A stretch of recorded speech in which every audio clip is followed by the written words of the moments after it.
Good afternoon, Tuesday the 25th of July, and I'm up opposite the city cemetery.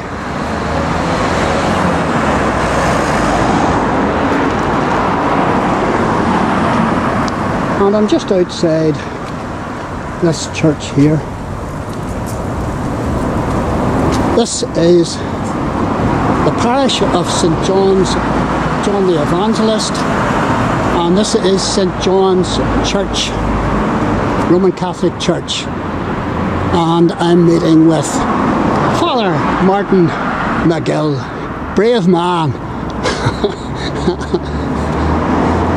and we're going to have a chat about Belfast street names, because he has been involved in a massive project to investigate the origins of Belfast street names. And it's whenever I say it's Belfast, I mean Belfast. It's the whole of Belfast. And this one here, just down to the right, is of particular interest. There's the entrance to the city cemetery across the street. This one here is of particular interest. This is Hugo Street.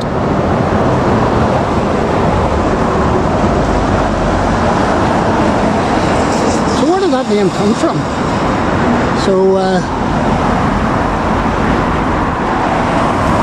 I hope I can get a few answers from Martin. He's interested in history just the same way as me. Belfast history. He's the man himself, Father Martin Magill, and your church again is? St John's on the Falls Road, or they give it its full title, St John the Evangelist on the Falls Road. And that's just literally a stone's throw away from us. Very much so, absolutely. Yes. Literally around the corner. And I discovered something very interesting about you. You're interested in a particular branch of Belfast history. You're interested in the origins of Belfast street names. How did this come about? Have you not enough to do? I am indeed, and and I'm really glad you actually can connect the fact that it's part of Belfast history, and it most certainly is. I'll give this a moment or two.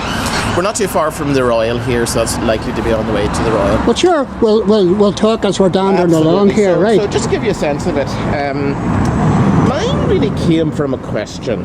I'm not too far away from Tate's Avenue, and I remember seeing Tate's Avenue a couple of years ago and thinking, now, why is Tate's Avenue called Tate's Avenue? Yes. So could I say to any of your watchers or listeners, if you start getting into this, you actually will in some ways find yourself doing that with street names. So I did it with Tate's Avenue, started off with that, did a bit of research, and so eventually got the end of my question. Yes. The end of my question, which was, he was a merchant at the time, George Tate. He's buried across the way with members of his family in this Belfast City Cemetery. And that really sparked me off thinking, I presumed there was a list of all these streets. There are over 3,000 streets between BT1 and BT15. 3,000? Over 3,000. So you've been investigating 3,000 streets? Well, that would be the overall plan, but I'm hoping in some ways, and this is part of the reason why I was so keen to do this, is that others will get involved as well. So bits and pieces will like a snowball at the top of a hill, it'll gather momentum and you will end up being flooded with information. Hopefully. Well, I would love to be flooded with information. So part of this is, so I'm not going to know local history. I was in contact with a friend of mine recently. He lives in the Dundonald area, and I was asking about Lowland. Where does Lowland? It's Lowland Gardens. It's a street name in the Dundonald area, right. And he was able to offer something for that. He in turn suggested others as well. In many ways, I would see this as almost like a bit of a detective that, right. Just getting wee bits of information here and there, and then that can be of real help. One of the things I would say is there's a rule that I heard recently is one of the rules, or one of the guidances from making a documentary is cross-reference, mm-hmm. and I cross-reference everything. Where is this going to be available, or will it be available, all this information that you're dishing out? Yes, it will. So there is going to be the launch of a dedicated website called, surprise, surprise, belfaststreetnames.com. Right, okay. It's there with a holding page. I had a previous website that I'm using. That's where it started. Actually, this started, I suppose, a couple of years ago. Like so many things during COVID, I've kept it going. I had developed the interest a bit before COVID, but set up a website, used the website for the street names, but it's since outgrown the website, and there's now a new website coming. And you've a fair number of streets already identified and researched, I believe. Yes, not exactly sure at this stage, and I know sometime in the next week or two, but I would say certainly well into the hundreds. Right. But as I say, there's over 3,000, so a lot to do yet. A lot to do yet. And the next question is, you're talking about a website there, a dedicated website. That's correct. What about a book? That would be the eventual. That would be the eventual goal. But at this stage, there's just so much. There's no point in doing a book at the moment because there's just so much information missing there. So part of this, I would actually make an appeal to your listeners. So, for example, if people are living in certain, if they're living in Belfast and then they're in a street and they know the name of the street, I would really love to hear from them. Absolutely. And you can be contacted at the church here. Well, I've actually got a dedicated website address, which is, surprise, surprise, belfaststreetnames@gmail.com. Super duper. And you were going to tell us about this one in particular up here, Hugo Street. You found out about it? So, and this is part of the reason why I'm doing this, Tom, because it can be through conversations that people actually might throw in a little bit. So, conversation a couple of weeks ago with a man who'd come to see me, and sort of he'd grown up in the area, and I'm not sure how we got on to talking about Hugo Street. I might have said to him something, I've an interest in this. And he said, did you know where Hugo Street got its name? I said, I didn't, but I would love to know. And so he suggested, now I did what I do as I cross-reference it. Lo and behold, he's actually right. So Hugo Street gets its name from Hugo Kerr. Hugo Kerr was born in 1895.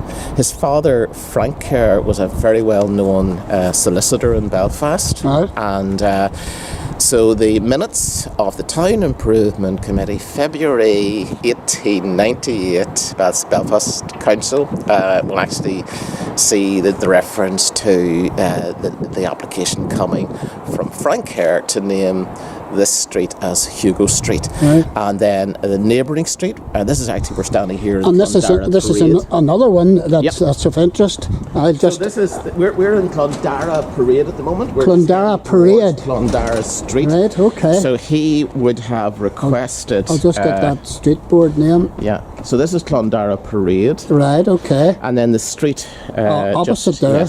Yes, that's Clondara Street. Right. So this was called after Clondara House, and I would imagine around about 1898, 1899, the application would have gone to Belfast Council for the naming of the streets. So Clondara House, what was it? So Clondara House seems to have been, and that's often the case actually for street names here, it was a large house in the area. Estate maybe? No, it wouldn't have been, I don't think as much as that, but certainly a large house. It eventually became the parochial house at a later stage. Right. And a number of well-known people. I think the Kennedy baker, J.B. Kennedy, his family may have lived in Kennedy's bread. Kennedy's bread. Remember the wee jingle that went, maybe you're not old enough for that. Well, I am, Tom, I am. No, I am actually old. They love to eat Kennedy's bread. Yeah, absolutely. I remember. Yeah. So for my sins, Right, I wish you Godspeed, very appropriate in your endeavours. And I would say to any of my subscribers and anybody that's dropping in to see who this man is and what he's about, get in touch and give your tidbit of information to him, because he'd probably not know it. Tom, can I say again, just the email address, if people email, is probably the best way, so it's belfaststreetnames@gmail.com. Brilliant. Many thanks. Tom, Super duper.